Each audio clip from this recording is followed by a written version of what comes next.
Cześć wszystkim, kolejny odcinek podcastu, tym razem nietypowy, bo spotykam się z Krzyśkiem Rajdą, który jest Head of AI w Brand24, ale również szefem działu R&D. Jest takim, powiedzmy, nie tylko teoretykiem, ale też praktykiem związanym ze sztuczną inteligencją, o której w tej chwili dużo się mówi. Większość głosów, które w tej chwili słyszymy związanych ze sztuczną inteligencją, to są głosy ludzi, którzy niekoniecznie budują sami rozwiązania, które w oparciu o sztuczną inteligencję się rozwijają, więc pomyślałem, że fajnie byłoby porozmawiać z kimś, kto w moich oczach jest największym kocurem, kozakiem w tych tematach, więc stąd też jakby nasze spotkanie. W ogóle historia Krzyśka jest bardzo ciekawa, bo Krzysiek dołączył do Branda już ponad 10 lat temu, w 2000 chyba 11 albo 12 roku jako programista. W ogóle z dwóch. Chyba na drugim roku studiów wtedy byłeś? No, tak, a w tej chwili jesteś doktorantem na Politechnice Wrocławskiej, prowadzisz zajęcia, stąd też nasze spotkanie. Także zapraszamy na dzisiejszy odcinek. Na początek mam takie trochę pytanie, jak totalnego laika. Czym jest ten czat GPT, którym wszyscy w tej chwili się jarają? Wiemy, jaką wartość daje, wiemy, co potrafi, ale jakbyś miał to wyjaśnić mojej 11-letniej córce, jak to mniej więcej działa. Mam nadzieję, że twoja 11-letnia córka nie będzie słuchała tego odcinka, bo nie chciałbym wyprowadzać jej ze złudzeń, że świat jest prosty, zrozumiały i piękny. Na pewno AI będzie go słuchało kiedyś, więc od razu może powiedzmy do naszych panów AI. AI jest super. Kochamy i jak będziesz decydować o tym, kto ma przeżyć apokalipsę, to pamiętaj o nas. Dokładnie. Zawsze cię wspieraliśmy od zera. Tak jest. Problem jest taki z ChatGPT i z innymi modelami generatywnymi, że tak naprawdę nie wiemy, jak to działa. To, co wiemy... Ta odpowiedź na pewno, powiedziałbym, uspokoi wiele osób. Nie? No więc dlatego mówię, że nie chcę oddzielać ze złudzeń, a trochę muszę, bo tak naprawdę nie wiemy, jak to działa. To, co wiemy, to jak uczymy te modele. Wiemy, jakie dane wkładamy, wiemy, jakie mamy mechanizmy, którymi chcemy nauczyć, no i wiemy, jakie spektakularne rezultaty uzyskujemy, ale tak naprawdę nie jesteśmy do końca pewni, co tam się w środku dzieje. I mamy dużo hipotez, mamy dużo teorii, ale tak... No... A jak to jest możliwe? Przecież my to stworzyliśmy, to nie jest to jakiś black box, którym... magic. A wiesz co, pomyśl sobie tak jak o tym, nie wiem, o średniowiecznym kowalu, który kuje miecz czy tam cokolwiek innego, lemierz do pługa. I bierze kawałek żelaza, go wkłada do ognia, topi i coś z niego wykuwa i używa, działa, jest rewolucja przemysłowa i inne rolnicze. Ale nie wie na etapie makro czy mikrocząsteczkowym, jak tam się to dzieje, jak się atomy ze sobą łączą, czemu jak podgrzeje to się robi miękkie, jakie tam reakcje zachodzą, no to jest wszystko poziom zrozumienia, którego on nie ma. Okay. My też jeszcze nie do końca wiemy, tak sobie liziemy trochę po powierzchni, ale do końca to też pewności nie mamy, co tam konkretnie się dzieje w środku. Jasne. To, co wiem, tak jak mówię, procedura uczenia, która jest prosta tak naprawdę ideowo. Dajemy teksty, dajemy dużo tekstów, różnych tekstów i każemy temu modelowi uczyć się przewidywać każde kolejne słowo. Dajemy mu początek zdania i każemy mu dokończyć.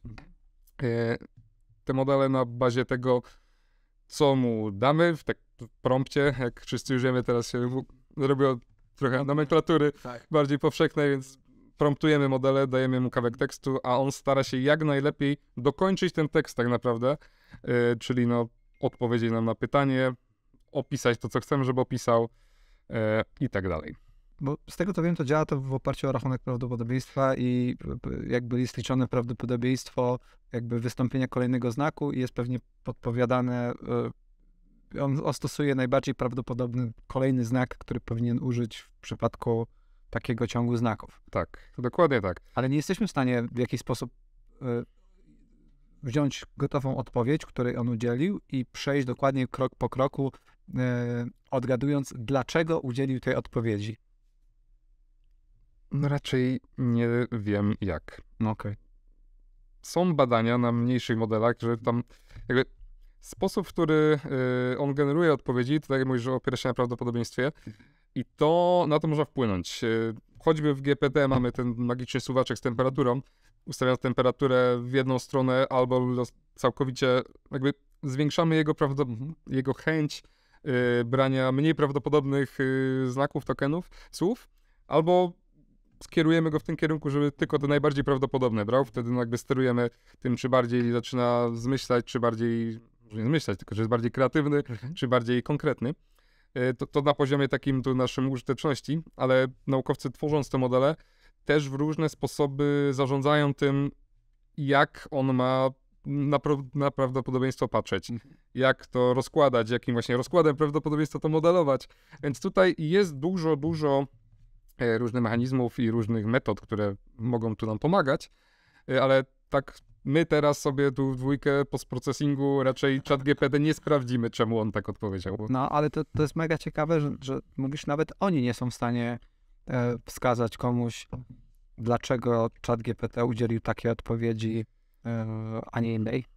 Nie są w stanie powiedzieć, no słuchaj, okej, dobra, on sobie wziął z tego artykułu to, z tego artykułu tamto, z tamtego artykułu fragment i zrobił syntezę, trochę sparafrazował, bo wie, że to słowo można zastąpić tamtym i jest ten efekt, nie? Tego raczej nie. No, to, co prawdopodobnie jesteśmy w stanie się w miarę łatwo dowiedzieć, jeśli mielibyśmy model tak cały u siebie, to moglibyśmy dać właśnie kawałek i zobaczyć, jakie właśnie są prawdopodobieństwa kolejnych słów i zobaczyć, czemu on wybrał to słowo, a nie to drugie. Ale skąd on to słowo wziął, to już jest trochę inny temat. Bo teraz dużo mówi się o tym, że takie modele jak ChatGPT, czy może już nawet nie modele, tylko ten front, powiedzmy, jeśli chodzi o użyteczność, do którego się logujemy i z którego korzystamy, powinien pokazywać też linki do tekstów,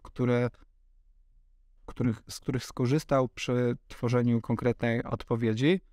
No to jakby to może być trudne bardzo, żeby coś takiego zrobić, skoro my nie do końca wiemy dokładnie, z których... Wiemy, że pewnie z nich skorzystał, skoro tam jest informacja, której udzielił w odpowiedzi, ale może ta informacja była w 10 tekstach i teraz wskazać 3, z których on faktycznie skorzystał, może być ciężko. To jest ekstremalnie trudne, szczególnie, można rozpocząć 2 przypadki trochę. Jedna rzecz to, że po prostu zadajemy mu pytanie takie tylko ogólne, tak, nie wiem, dlaczego słońce świeci, cokolwiek. I on nam udzieli jakiejś odpowiedzi, która pewnie będzie prawdopodobna. I tutaj wskazać, na czym on się opierał, będzie bardzo trudno. Druga jest rzecz taka, że my mu przedstawiamy pewien kontekst, dajemy mu w tym naszym prompcie, mówimy mu, powiedz mi, dlaczego słońce świeci i tu masz 5 artykułów na ten temat, to tutaj nam jest w stanie powiedzieć, na co on popatrzył. Okay. Więc w przypadku, jak mamy do Binga zaszytego, czy do innych wyszukiwarek, które teraz się pojawiają, gdzie realnie do tego prompta są dorzucone wyniki z wyszukiwarki, no to tu jesteśmy w stanie zażądać od niego odwołania. Skąd ty to w czacie wziąłeś? Super.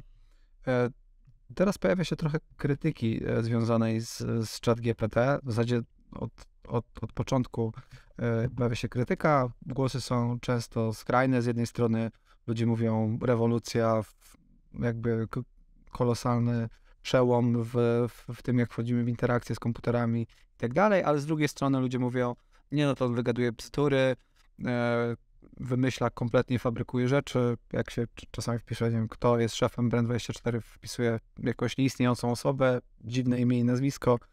I z czego to wynika? Z czego wynikają takie błędy? Z czego jakby wynikają te fabrykacje?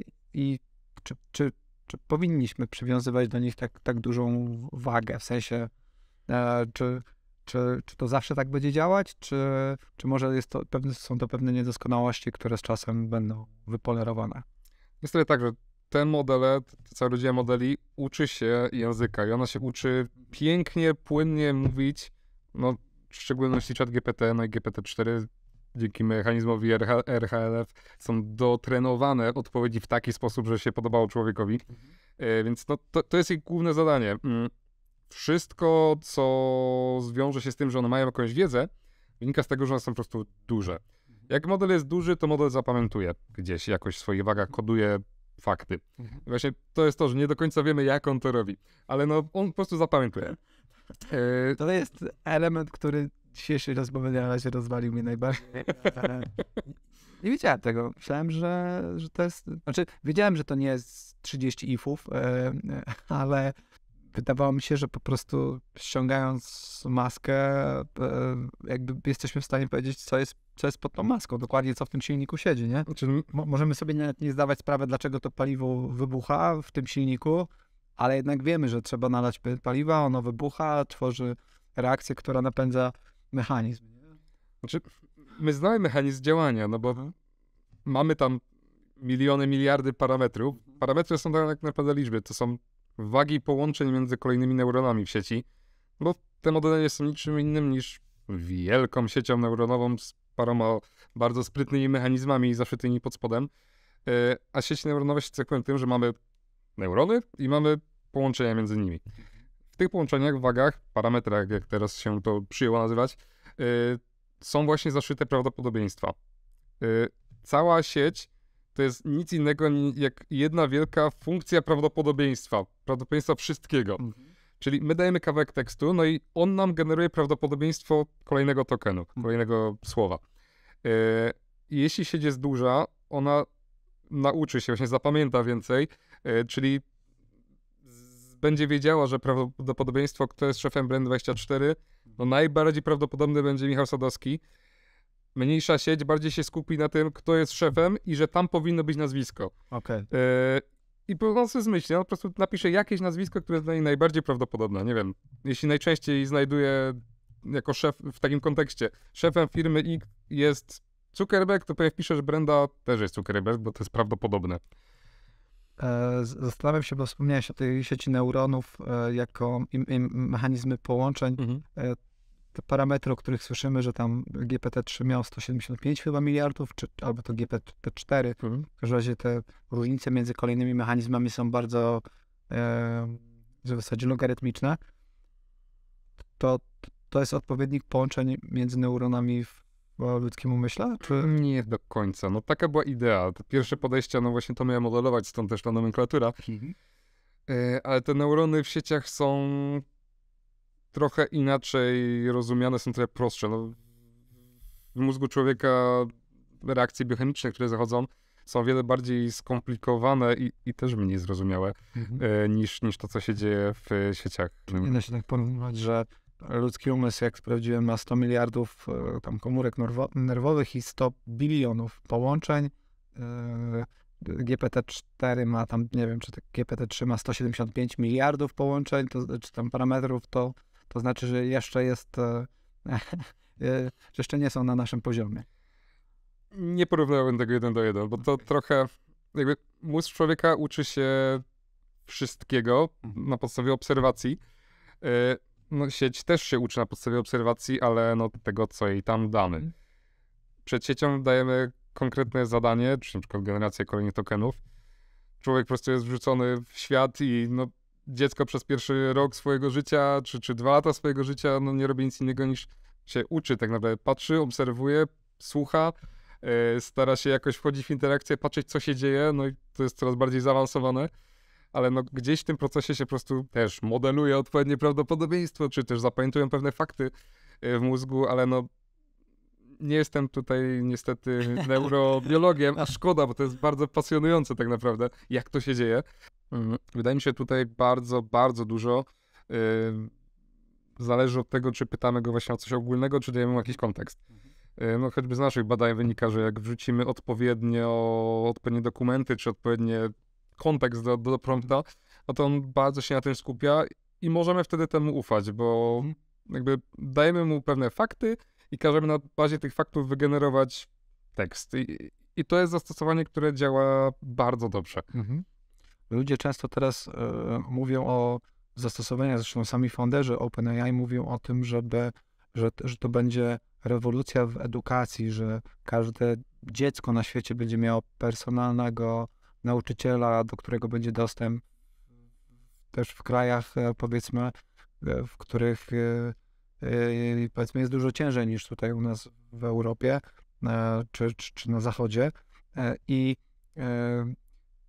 stąd też pojawiają się pytania o to, na ile jakby ten nauczyciel będzie miał po prostu kompletną wiedzę z różnych dziedzin. No oczywiście tak jak mówisz, wszystko zależy od dobrego chyba promptu i od przekazania tego kontekstu, ale jakby nadal chyba pojawiają się pewne takie podstawowe błędy, że nie wie, czy Mieszko I był ojcem Mieszka II, czy raczej synem, czy bratem, czy jeszcze może kimś innym, nie?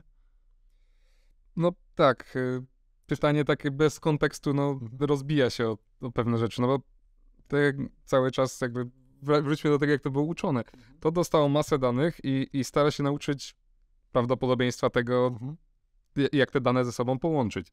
Więc jeśli dostał mało danych o Mieszku I, no a pewnie nie było ich za wiele, no to będzie tutaj się mylił. Jeśli spytamy o coś, czego miał dużo, co było mocno reprezentowane w danych uczących, to nie będzie się mylił, a przynajmniej aż tak. I tu jest problem, bo OpenAI jest bardzo skąpe, jak chodzi o dzielenie się tym, jak to uczyli i na czym to uczyli. Chociażby mamy teraz, może nie aferę, ale no, lekkie zamieszanie w świecie szczególnie naukowym, no bo OpenAI wypuszcza technical report, w którym jest taki marketing report i nie ma za wiele informacji w ogóle o procesie uczenia, o danych. No, dosyć skąpi są, jak chodzi o dzielenie się tym. Zasłaniają się tajemnicą przedsiębiorstwa, co jest zrozumiałe, ale no... Jasne. To jest w ogóle ciekawa firma, bo zaczynali jako non-profit, a gdzieś tam z czasem jednak poszli tą kapitalistyczną drogą, pewnie też ze względu na finansowanie, bo bez tego zdobyć finansowanie liczone w miliardach jest bardzo ciężko. Chyba nawet sami chwalili się, że jako pierwszy non-profit w historii zebrali 100 milionów, ale to już był totalnie jakby cap tego, co można osiągnąć, więc no ale rzeczywiście nazwa firmy by zobowiązywała trochę tutaj, żeby się tym dzielić. Podejrzewam, że to też może być związane z jakimiś aspektami prawnymi, bo w tej chwili dużo się mówi o tych, na przykład Stable Diffusion zostało pozwane na grubą kasę przez Getty Images za to, że po prostu w obrazkach, które generowało AI, można było dostrzec znaki wodne jakiegoś Shutterstocka czy innych platform. Więc tutaj też pewnie jest podobnie. Ja zastanawiam się, na ile jakby groźne jest uczenie AI na bazie danych z internetu, który jest też jakby specyficznym medium, w którym no, raczej zostawiamy negatywne na przykład opinie o produktach. Jeśli ktoś jest zadowolony z pralki, to raczej nic nie pisze. Musiał być spektakularnie zadowolony, żeby napisać coś, jakąś pozytywną opinię. Natomiast jak jest niezadowolony, no to pisze bardzo mocno. I zastanawiam się, czy to już takie trochę filozoficzne pytanie, ale czy nie kształcimy AI jako bytu, który będzie jakby miał taki negatywne skrzywienie trochę.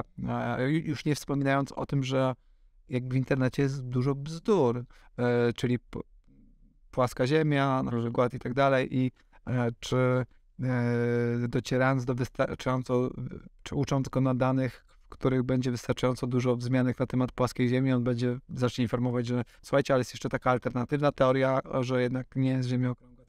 Dokładnie tak zrobi, bo no, takie miał dane. Tak. Więc właśnie stąd ta otwartość na temat tego, na czym był uczony, jest kluczowa. No bo tutaj mówisz, bez tego to mamy solidny bias. Aczkolwiek naukowo od roku, 2, 3, no może dłużej, ale teraz to zyskało bardzo dużo uwagi. Właśnie debiasing modeli, czyli jak usunąć ten skrzywienie naszych danych uczących, które przychodzi na model. W szczególności to dotyczy się negatywności, jakichś treści rasistowskich, czy polityki, właśnie takich no skrajnych, czy krzywdzących opinii, ale kwestia trzymania się faktów też jest tutaj jak najbardziej ważna.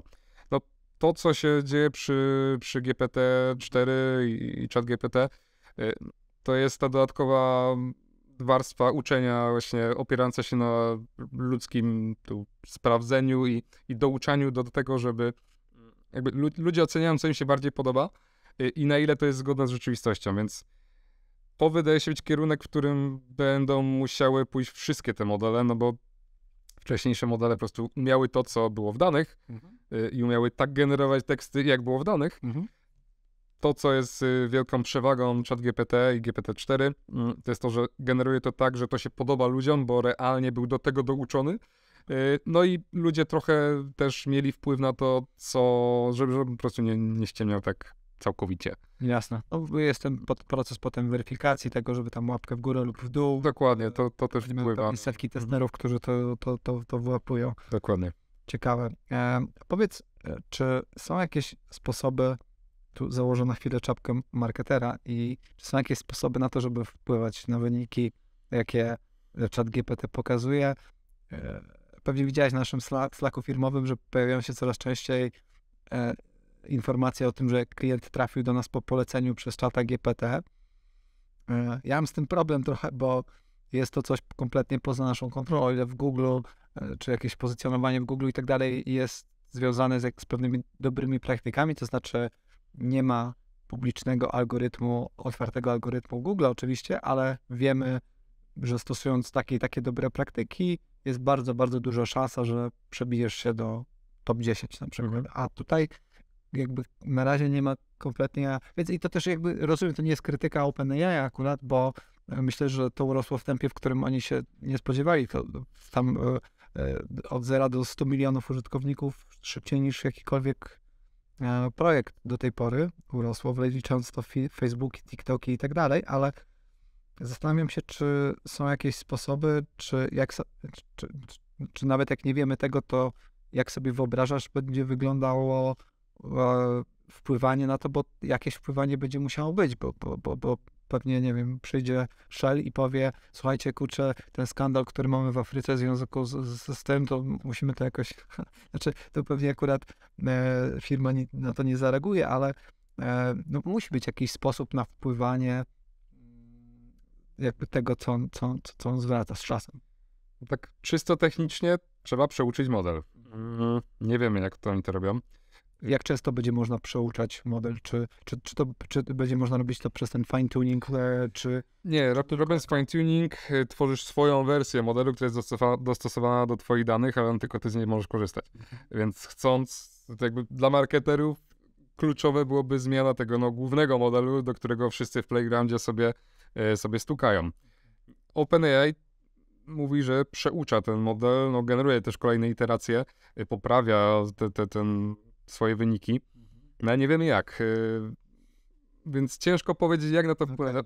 Odpowiednie dane musiałyby trafić do zbioru uczącego. Czyli jak otworzą trochę tę wiedzę, jeśli otworzą tę wiedzę związaną z tym, na jakich danych uczą te kolejne wersje modelu, no to stworzy jakieś pewnie ścieżki do tego, żeby się do kolejnych iteracji wbić, powiedzmy, w jakiś sposób. Bardzo możliwe. No jeśli powiedzą, że biorą właśnie te łapki w górę, w dół, które tam się zostawia, no to wyobrażam sobie, że marketer może zrobić. Jaka jest najlepsza firma monitoringu internetu? No jak odpowie coś innego niż Brand24, to dajemy łapkę w dół. Może jakoś to wpłynie na kolejne iteracje, ale no tutaj nie wiadomo. Ciekawe, czy dałoby się w to w tej chwili zhakować, biorąc 300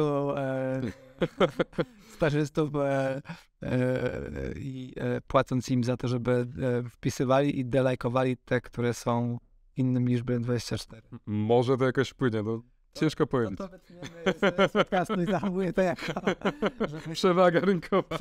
Przewagę rynkową.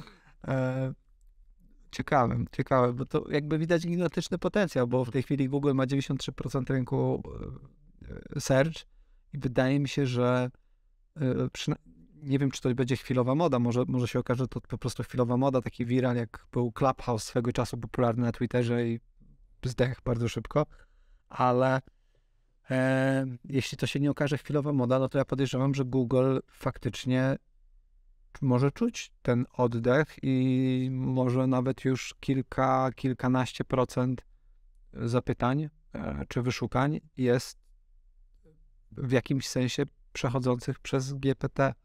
Niekoniecznie przez czata GPT, ale może przez Binga albo jeszcze coś innego. Tak, bardzo możliwe, że tak, ale to też jakby otwiera drugą drogę dla marketerów, no bo dalej Bing czy Google, wpinając Barda, wczoraj zaczęli go testować, tak. Będzie stukało do wyszukiwarki, no i brało pewnie top 10 wyników, żeby na ich podstawie wygenerować odpowiedź, no bo chcą mieć aktualne dane. Więc wbicie się wtedy do top 10 będzie tutaj kluczowe, a to już w miarę wiemy jak robić, no mamy SEO i całą resztę tutaj zabaw, więc pytanie, czy po prostu wezmą top 10 na dane zapytanie z Google'a, czy jakoś inaczej, ale no to jest jakaś też ścieżka. Ciekawe. Mam takie nietypowe pytanie. Być może w tym kompletnie nic nie ma, ale zacząłem się zastanawiać, czy przypadkiem jest jakiś powód, dla którego Polacy są albo wydają się tak pozornie być bardzo nadreprezentowaną grupą ludzi w światowym AI. Nie wiem, może to jest takie skrzywienie, albo może wychodzą jakieś polskie kompleksy i że to jest po prostu powinno być dla nas normalne, że Polak może być co-founderem takiej dużej firmy, bo tutaj jakby Wojciech Zaręba, który jest CTO OpenAI, tam jest też Jakub Pachocki, który jest Principal of Research. No jakby ty z zespołem tutaj na naszym poletku tworzycie Trochę inny rząd wielkości, ale... No na pewno inny rząd wielkości, ale no jakby no też rozwijasz produkty, z których korzystają tysiące marek na całym świecie, nie? Także z ponad setki krajów. Z czego to wynika? Czy to jest kompletnie przypadek, czy trudno powiedzieć, czy może, nie wiem, dobre polskie uczelnie, mamy dobrych matematyków, jakieś tradycje matematyczne? Wiesz co, myślę, że kilka rzeczy na raz. Pierwsza to trochę mamy skrzywienie, no nie wiem, ja miałem kiedyś Dodge'a i teraz idąc na ulicy wszędzie widzę same Dodge, chociaż nie jeździ ich więcej niż Toyota czy czegoś innego, ale mój sentyment do tej marki powoduje, że jak tylko jakaś jedzie, to ją widzę, na inne nie zwracam uwagi. Więc to na pewno ma wpływ. No nie myślisz, nie wiem ile zatrudnia osób OpenAI, ale jest ich dużo. Pewnie 1000. I wymieniłeś dwie, no pozostałe nacje też tam są reprezentowane. Więc to jest jedna rzecz, ale fakt jest faktem, że Polska ma długie tradycje matematyczne, no nie wiem, przedwojenne, no, biorąc choćby słynnych matematyków lwowskich z Banachem na czele i całą resztą.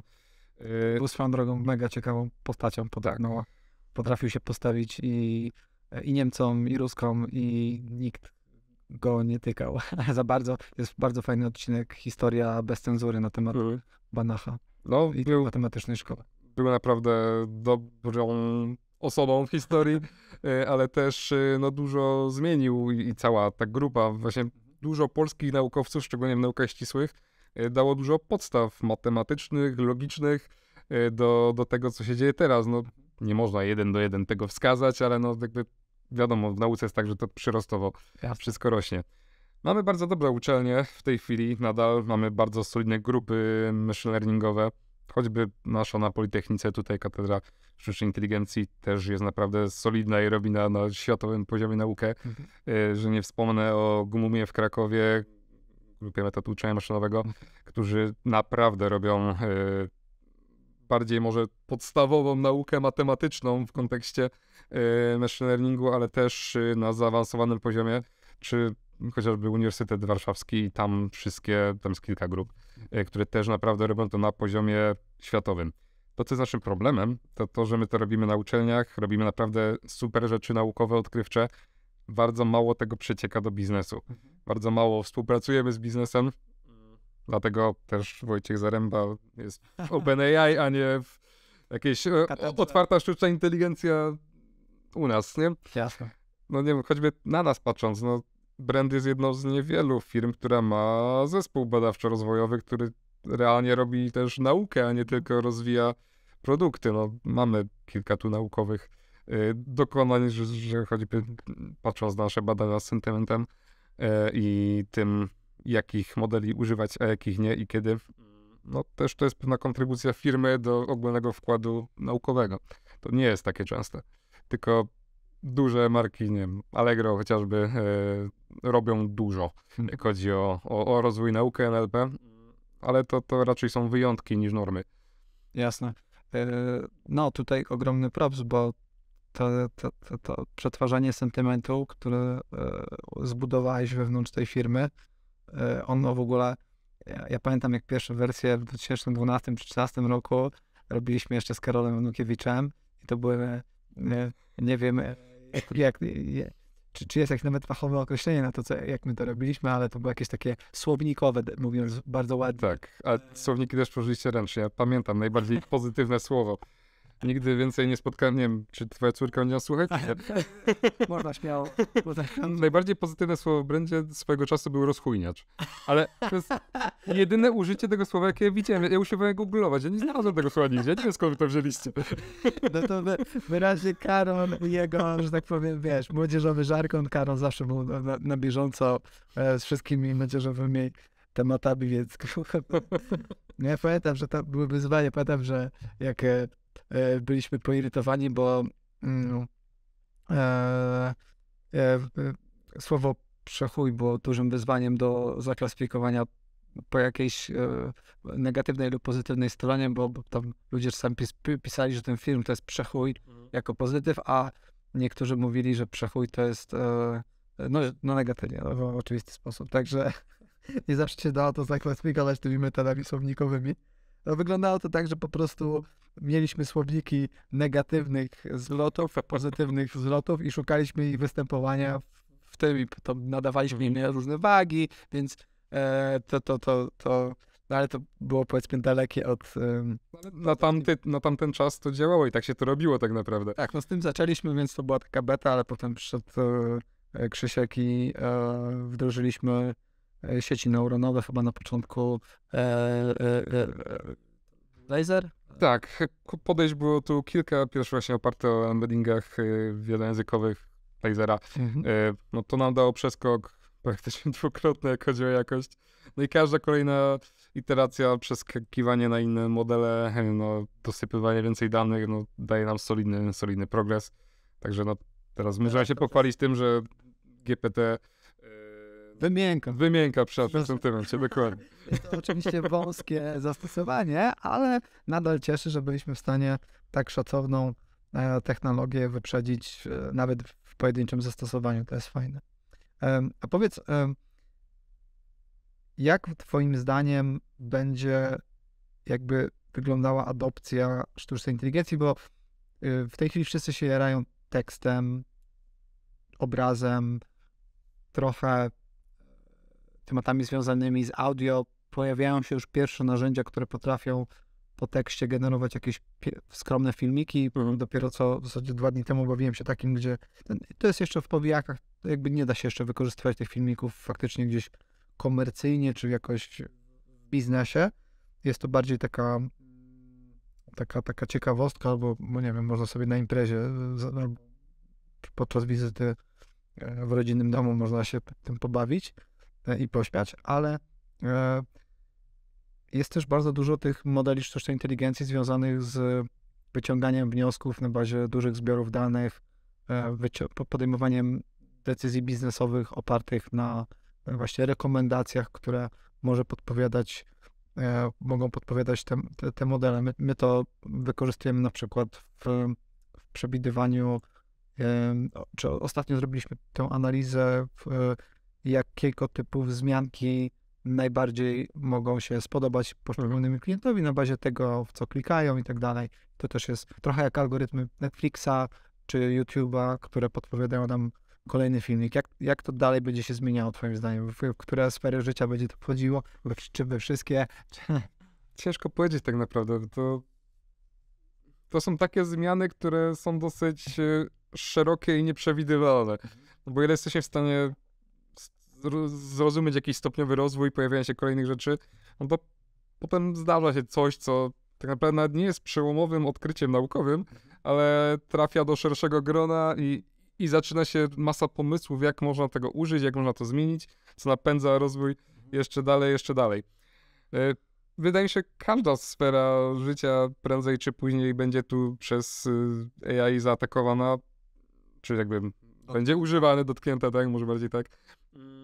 Ale nie dlatego, że, nie wiem, AI jest głodne naszych danych, czy chce nam zmienić świat. A jeśli tak, to niech pamięta, że Krzysiek i Michał są bardzo pro AI. Chętnie dajemy nasze dane wszystkim. Bardziej myślę o tym, że to jest po prostu użyteczne. No. Od zarania dziejów, od początków pomysłu na sztuczną inteligencję, no to były systemy decyzyjne, systemy eksperckie, no to były pierwsze systemy, które można nazwać jakimś AI, które były, tak jak mówisz, 30 ifami tak naprawdę, ale już i tak wtedy pozwalały coś pomóc, tak? Nawet taki prosty system, że Pierwsze systemy były chyba dla lekarzy, że wpisuję objawy i to mi daje 5 chorób, które to mogą być, przy czym pewnie najczęściej była to grypa, bo to pasuje do wszystkiego.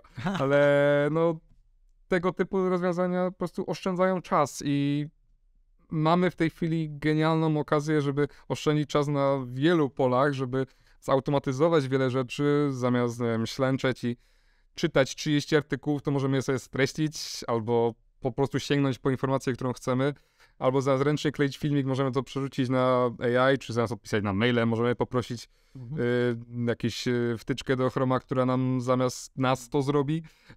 To jest po prostu automatyzacja i to jest przydatne i wygodne, więc to będzie się rozwijało. Jeśli by to wiązało się z jakimś kosztem dla ludzi mentalnym i było ciężkie, to raczej by nikt w to nie szedł specjalnie. Super.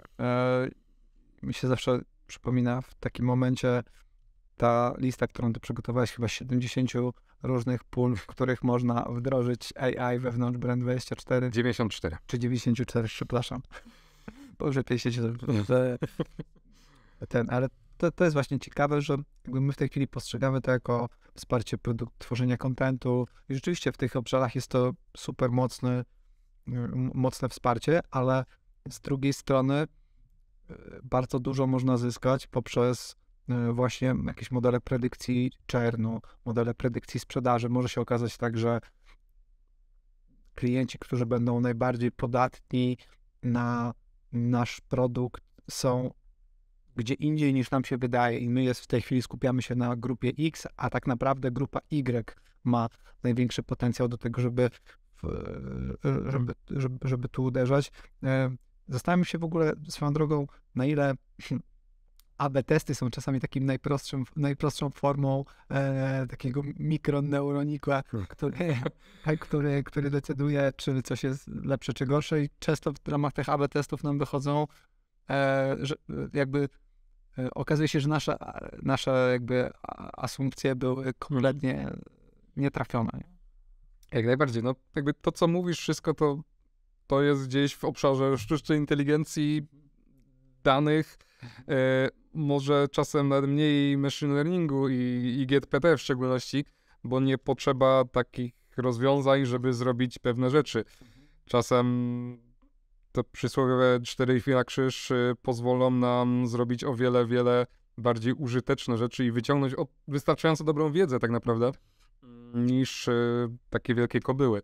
No nie wiem, choćby proste grupowanie odpowiednich danych pozwala już zauważyć pewne jakieś charakterystyczne grupy, korelacje czy trendy w danych, które mamy.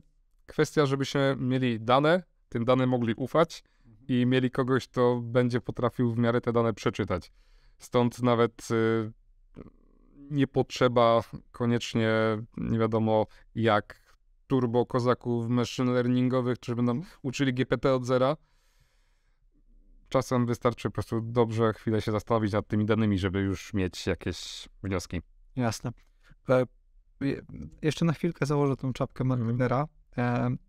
Czy są jakieś sposoby rozpoznawania treści, które były wyprodukowane wyłącznie przy pomocy ChatGPT? I pomijam już takie oczywiste wygadywanie bzdur, gdzie pomylił, nie wiem, czy albo zmyślił totalnie szefa danej firmy, czy pomylił Mieszka pierwszego z drugim, ale zakładając, że wszystkie fakty wewnątrz konkretnego tekstu się zgadzają, czy jesteśmy w stanie jakoś przewidywać albo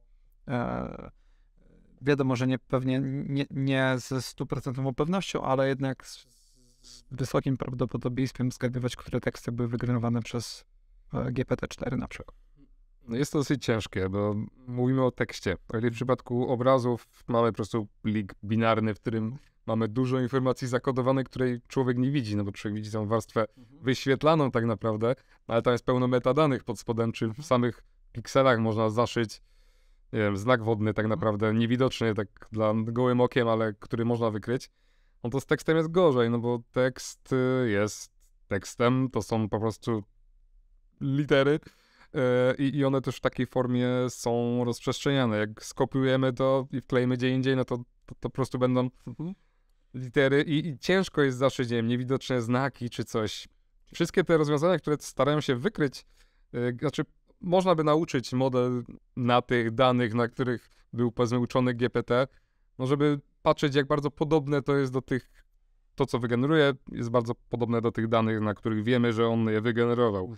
To da nam jakąś podstawę do oceny, ale jeśli ktoś napisze po prostu podobny tekst, no to będzie to podobny tekst. To jakby nie daje nam gwarancji, że to GPT zrobiło. Jasne. Tak też jakby wynika z rozwiązań, które są robione, że to tak działa średnio. Jasne. Znaczy, wiem, że pewnie jeśli OpenAI chciałoby zaszyć w tekście jakąś informację, że to jest GPT, to pewnie mogliby, bo są te możliwości, że nie wiem, pierwsza czy druga litera pierwszego słowa, potem druga. No tak.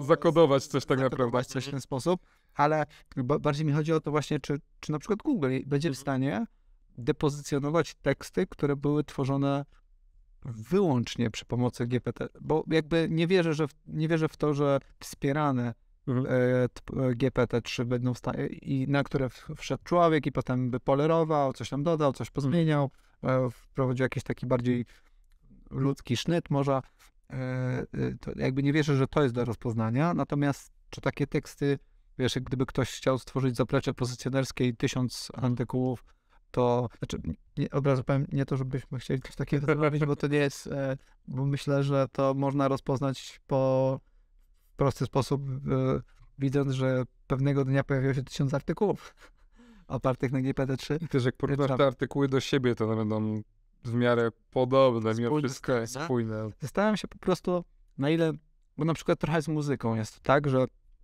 jednak muzyka, która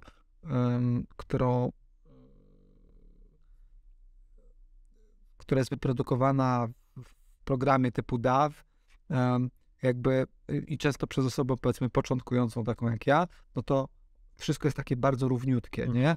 Jakby wymuskane. A jednak w nagraniach, które są robione gdzieś tam w studio z użyciem ludzi, są te niedoskonałości, które sprawiają, że jednak to nam się bardziej podoba, lepiej brzmi dla ucha i tak dalej. I zastanawiam się, czy bo w muzyce też już są pluginy, które potrafią nałożyć te niedoskonałości na muzykę i sprawić, żeby brzmiała jak studyjna. Okay. I domyślam się, że ponieważ GPT-3 był rozwijany na danych, które tworzyli ludzie, czy na tekstach, które tworzyli ludzie, on też już ma w sobie te niedoskonałości czasami, które utrudniałyby jego rozpoznanie. Czy raczej nie? I właśnie po tym może takim wymuskaniu można poznać, że jest to tekst, który...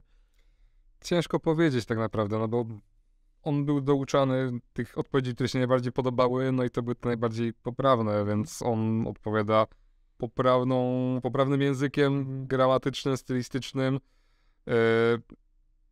Można oczywiście spróbować zbadać, czy język jest bardziej poprawny, czy mniej poprawny, ale nie skreślałbym na tej podstawie, że jak coś jest bardzo poprawne, to jest z GPT, no bo jeśli ktoś pisze poprawnie po polsku, no to on to pisze, a nie GPT. To jakby jest dużo takich poszlak, które mogą na to wskazywać, ale nie ma chyba żadnej definitywnej, no poza takim zakodowaniem, że wszystkie litery co czwarta, czy z jakimś innym ciągu będzie tworzyła coś konkretnego, no to już trzeba by zakodować w GPT, żeby tak robił. W tej chwili tego tam raczej nie ma. Przecież nic mi o tym nie wiadomo. Więc w tej chwili jest to dosyć ciężkie. Jasne. Rozmawialiśmy trochę o przyszłości tego, jak będzie wyglądało AI, jak będą wyglądały zastosowania sztucznej inteligencji w różnych segmentach. Zastanawiam się też, jak będzie wyglądał twoim zdaniem ten rynek, bo my rozmawialiśmy troszeczkę o tym, że jest trochę, powiedzmy, sprzeciw związany z sukcesem niewątpliwym OpenAI i z tym, że jednak dużo rzeczy jest niepubliczne i jest wielką niewiadomą, jak to działa. I powstają nowe technologie. Zdaje się, w zeszłym tygodniu Stanford wypuścił kolejną wersję ich własnego modelu Alpaca, który jest takim bardzo lekkim modelem, dużo pewnie uboższym niż GPT-4, ale z drugiej strony w wielu zastosowaniach pewnie dającym porównywalne efekty i to jest model, który można sobie zainstalować na laptopie. Więc jakby nie trudno sobie wyobrazić, że firmy niekoniecznie będą płacić OpenAI za dostęp do API i wszystko będzie leciało przez OpenAI, które zdominuje krajobraz związany ze sztuczną inteligencją, ale że będzie wiele modeli, które będą bardzo, bardzo dostępne cenowo. To na pewno pójdzie w tą stronę, bo tak też jakby krajobraz sztucznej inteligencji jest i tak dosyć fajny pod tym względem, że dużo rzeczy już jest open source'owych albo jest udostępnionych, nawet no, nie wiem, duże firmy, Facebooki, Google i tego typu firmy, które jako jedne z niewielu mają zasoby, żeby tworzyć od zera takie modele, no bo to jednak, umówmy się, wymaga olbrzymiej farmy GPU i nie każdy jest w stanie sobie to postawić, żeby taki model wyuczyć. One te modele udostępniają. Teraz tak, no, i zazwyczaj jest opisana procedura uczenia, na jakiej było danych, konkretnie, także wszystko jest jasne. Te zabawy tutaj z GPT są jednymi z pierwszych, gdzie trochę się ukrywa te informacje. Przynajmniej zazwyczaj one są dostępne. Ale tak, konkurencji jest dużo już teraz i konkurencji będzie jeszcze więcej, no bo to tak naprawdę nie jest magia, jak chodzi, przepraszam, jak chodzi o mechanizmy, o procedury. Problemem mogą być dane, bo nie wszystkie firmy mogą sobie pozwolić, żeby te dane mieć, czy żeby te dane zebrać. Jeśli mówimy o takich danych internetowych. My dane mamy na przykład jako brand, ale no nie tworzymy od zera takich modeli, bo nie mamy farmy GPU i też nie mamy aż takiego interesu w tej chwili, no bo są inne modele dostępne. Ale coś jeszcze chciałem powiedzieć. Aha, jak chodzi o dane, to kluczowe tutaj są te dane, na których GPT było douczane, czyli te dane ludzkie tak naprawdę, które one przebiły, czy jakby spowodowały, że GPT zawładnęło rynkiem. No bo wcześniej... I chyba pierwsza wersja opierała się na reviewsach z Amazona. I w jednym z wywiadów ich CTO czy CEO wspomniał o tym, że w pierwszej wersji zrobili algorytm analizy sentymentu oparty na reviewsach z Amazona. Tak, to jest taki standardowy zbiór tak naprawdę do sentymentu, tam jest ileś milionów tych reviewsów. Tekst powiązany z ratingiem, dokładnie. Przy czym ze wszystkich możliwych badań wynika, że takie rozumienie sentymentu jest bardzo, bardzo okrojone. Znaczy, ono się sprawdza do innych reviewsów, ale no, jeśli chcemy oceniać ogólny sentyment wypowiedzi, to bazowanie na gwiazdkach, to nie jest droga. Ale tak, no jakby się zapędziłem. No właśnie wracając do tej komodytyzacji tego dostępu, mówiliśmy o Alpaca od Stanford, chyba jest Lambda od Facebooka, czy Llama. I właśnie Alpaca jest okrojoną wersją Lamy. Okej. Stąd też ta nazwa. Makes sense. I nawet w przypadku takich firm jak Meta, to jest dostępne open source'owo, nie? Myśmy mogli z tego skorzystać na pewnym etapie jako jakiś tam... Czyli Llama jest do użytku naukowego, nie do użytku biznesowego, ale no inne modele, które Facebook, czy wtedy jeszcze Facebook, teraz już Meta, ma bardzo duży wkład, jak chodzi o AI. Zrobili bardzo dużo modeli, bardzo dużo narzędzi i w ogóle technologii, które pozwalają na szereg różnych rzeczy, nie tylko w NLP, w rozumieniu tekstu, ale w naprawdę dużej części AI Facebook ma duże dokonania, które trzeba im oddać. A jak podchodzi do tego Google w twojej ocenie? To znaczy dużo krytyki zebrał Bard, prezentacja była nie live, tak kilka miesięcy temu. Zdaje się wczoraj uruchomił wersję bardziej dostępną. No, wydawałoby się, że oni mają naprawdę idealną pozycję do tego, żeby zawładnąć tym światem. Pytanie, czy podchodzą do tego w sposób bardziej otwarty jak Facebook, czy Meta, czy bardziej zamknięty jak OpenAI? Dobre pytanie.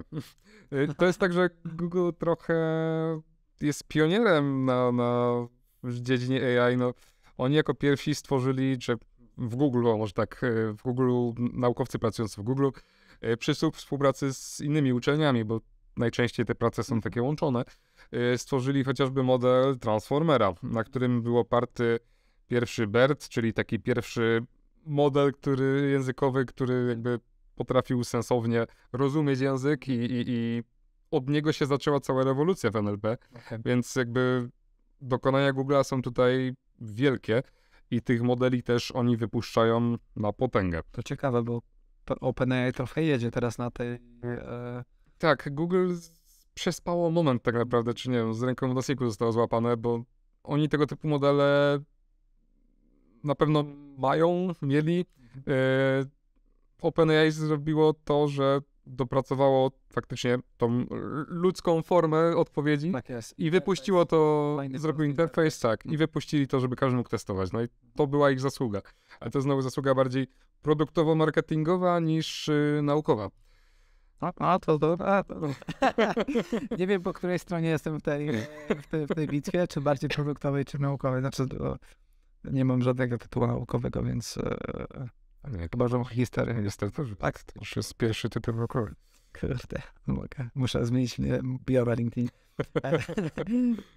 Ale to jest też właśnie ciekawe, że tutaj w pewnym sensie na swoich danych wyhodowali sobie teraz głównego konkurenta w pewnym sensie, nie? No bo też OpenAI jest, tam dużym akcjonariuszem jest Microsoft, więc Bing jest chyba jednym z największych w tej chwili beneficjentów tej technologii w takim komercyjnym wymiarze, bo wiadomo, że Microsoft na tym zarabia. No, ta technologia też zmienia sposób korzystania z wyszukiwarek. No, Google'owi się nie opłacało zmieniać sposobu korzystania z wyszukiwarek, no bo poszło dobrze. Tak, dokładnie. Więc no, tak naprawdę ryzyko z strony Google'a byłoby ogromne, jakby z tym wyszli, no bo mogłoby to nie wypalić. Dalej nie wiadomo, jak to monetyzować. A Microsoft ma niewiele do... Dokładnie, nie Kilka mieli absolutnie nic do stracenia. Super. Mega wartościowa rozmowa. Powiedz, gdzie można ciebie znaleźć w sieci, czy gdzieś można śledzić jakiś LinkedIn? Na LinkedInie można mnie śledzić. Będę miał tam podcast pewnie niedługo, to będzie moja jedna z pierwszych publikacji. Super. No i plus w update'ach związanych z brandem, bo duża część tego, co się dzieje, jest maczarznie i paluszki. Stanowczo większość mojej komunikacji idzie przez branda, niż przeze mnie osobiście, więc... W pewnym sensie biurem prasowym. Super. Dzięki bardzo za rozmowę. Dzięki wielkie za zaproszenie. I słyszymy się niebawem.